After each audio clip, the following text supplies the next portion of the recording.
Hi friends, part 1ൻ്റെ കണ്ടിന്യൂവേഷനാണ് ഈ video. നമുക്ക് നോക്കാം ദേശീയ വരുമാനം. ഒരു രാജ്യത്തിന് വിവിധ സാമ്പത്തിക പ്രവർത്തനങ്ങളിൽ നിന്നും ലഭിക്കുന്ന ഒരു വർഷത്തെ ആകെ വരുമാനത്തെ ആ രാജ്യത്തിൻ്റെ വാർഷിക വരുമാനം എന്ന് പറയുന്നു.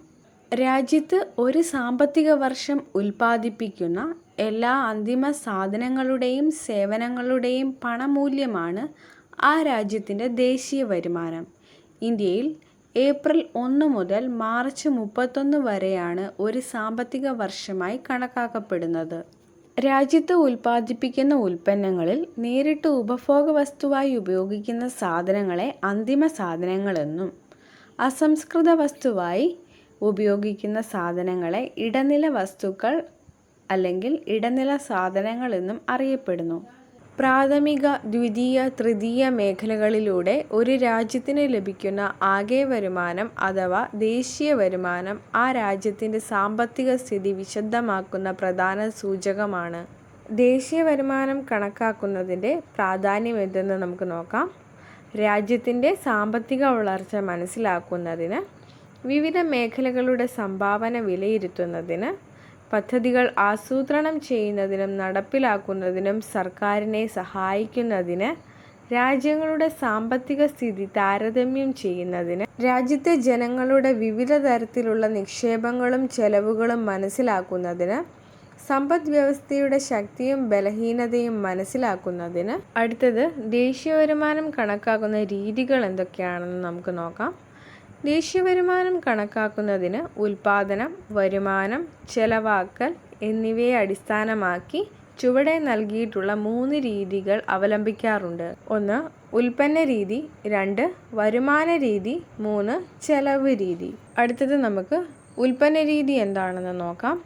ഒരു സാമ്പത്തിക വർഷത്തിൽ പ്രാഥമിക, ദ്വിതീയ, തൃതീയ മേഖലകളിൽ ഉൽപ്പാദിപ്പിക്കപ്പെടുന്ന സാധനങ്ങളുടെയും സേവനങ്ങളുടെയും മൊത്തം പണമൂല്യത്തെ അടിസ്ഥാനമാക്കി വരുമാനം കണക്കാക്കുന്ന രീതിയാണ് ഉൽപ്പന്ന രീതി.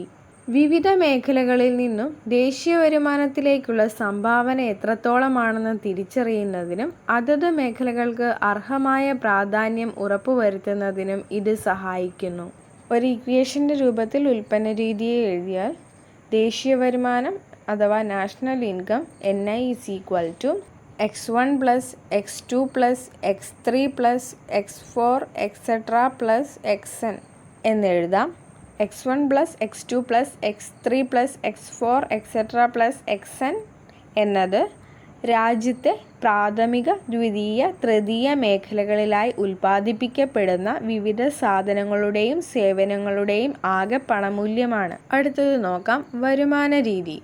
ഒരു സാമ്പത്തിക വർഷത്തിൽ ഉൽപ്പാദക ഘടകങ്ങളായ ഭൂമി, തൊഴിൽ, മൂലധനം, സംഘാടനം എന്നിവയ്ക്ക് ലഭിക്കുന്ന പ്രതിഫലങ്ങളായ പാട്ടം, വേതനം, പലിശ, ലാഭം തുടങ്ങിയവയുടെ പണമൂല്യത്തിൻ്റെ അടിസ്ഥാനത്തിൽ ദേശീയ വരുമാനം കണക്കാക്കുന്ന രീതിയാണ് വരുമാന രീതി. ഇതിനെ ഒരു ഇക്വേഷനായി എഴുതിയാൽ ദേശീയ വരുമാനം = R + W + I + P.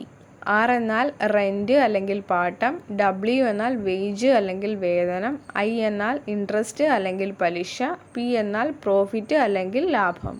രാജ്യത്തിൻ്റെ ദേശീയ വരുമാനത്തിൽ ഓരോ ഉൽപ്പാദക ഘടകങ്ങൾക്കും ലഭിക്കുന്ന വരുമാനം എത്രത്തോളമാണെന്ന് മനസ്സിലാക്കാൻ ഈ രീതി നമ്മെ സഹായിക്കുന്നു. വരുമാന രീതിയിലൂടെ കണക്കാക്കാൻ കഴിയുന്നത് മൊത്ത ദേശീയ വരുമാനമാണ്. അടുത്തത് നോക്കാം ചെലവ് രീതി. ഒരു സാമ്പത്തിക വർഷത്തിൽ ഒരു രാജ്യത്തെ വിവിധ സാമ്പത്തിക പ്രവർത്തനങ്ങൾക്കായി വിനിയോഗിക്കുന്ന സാധനങ്ങളുടെയും സേവനങ്ങളുടെയും ആകെ ചെലവിൻ്റെ അടിസ്ഥാനത്തിൽ ദേശീയ വരുമാനം കണക്കാക്കുന്ന രീതിയാണിത്. സാമ്പത്തിക ശാസ്ത്രത്തിൽ സാധനങ്ങളും സേവനങ്ങളും വാങ്ങുന്നതിനു വേണ്ടിയുള്ള ചെലവിനൊപ്പം നിക്ഷേപവും ചെലവായാണ് പരിഗണിക്കപ്പെടുന്നത്. ഉപഭോഗ ചെലവ്, നിക്ഷേപ ചെലവ് എന്നിവയോടൊപ്പം സർക്കാർ ചെലവും അറ്റ കയറ്റുമതി മൂല്യവും കൂടി ചേർന്നതാണ് രാജ്യത്തിൻ്റെ ആകെ ചെലവ്. ചെലവ് രീതിയിൽ national income = C + I + G + X - M. C എന്നാൽ കൺസപ്ഷൻ എക്സ്പെൻഡിച്ചർ അല്ലെങ്കിൽ ഉപഭോഗ ചെലവ്, I എന്നാൽ ഇൻവെസ്റ്റ് എക്സ്പെൻഡിച്ചർ അല്ലെങ്കിൽ നിക്ഷേപ ചെലവ്, G എന്നാൽ ഗവൺമെൻറ് എക്സ്പെൻഡിച്ചർ അല്ലെങ്കിൽ സർക്കാർ ചിലവ്, X എന്നാൽ രാജ്യത്തിൻ്റെ കയറ്റുമതി, എം എന്നാൽ ഇറക്കുമതി. എക്സ് മൈനസ് എം എന്നാൽ രാജ്യത്തിൻ്റെ കയറ്റുമതി ഇറക്കുമതി വ്യത്യാസം അഥവാ അറ്റ കയറ്റുമതി അല്ലെങ്കിൽ നെറ്റ് എക്സ്പോർട്ട്. ഇത്തരത്തിൽ ചെലവ് രീതിയിലൂടെ കണക്കാക്കാൻ കഴിയുന്നത് രാജ്യത്തിൻ്റെ മൊത്ത ദേശീയ ചെലവാണ്.